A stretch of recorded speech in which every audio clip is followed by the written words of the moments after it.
Queen says she is pleased to award special Damehood to blown away and incredibly honored podcaster Deborah James, who has raised £3.8 million since revealing she was now getting end-of-life care in her brave battle with bowel cancer.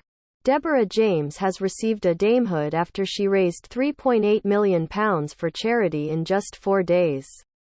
Dame Deborah, 40, who revealed she was receiving end-of-life care, set up the fundraiser after her diagnosis.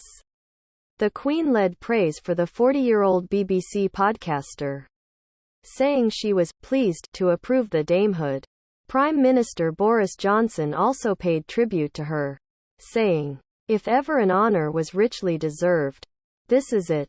The BBC podcaster, 40, set up the fundraiser for Bowelbabe Fund for Cancer Research UK after her diagnosis. It is now averaging £1 million in daily donations, officially surpassing the £3.8 million milestone on Thursday. Deborah James has been honoured with a Damehood after raising £3.8 million for charity since Monday.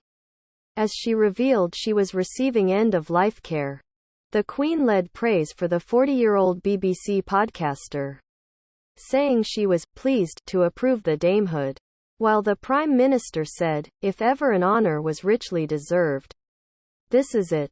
The former head teacher was diagnosed with bowel cancer in 2016 and has kept her more than 500,000 Instagram followers up to date with her treatments.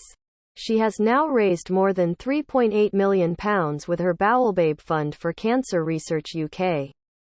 On Thursday night, Number 10 confirmed that James is to be made a Dame, saying, "The Queen has been pleased to approve that the honour of Damehood be conferred upon Deborah James."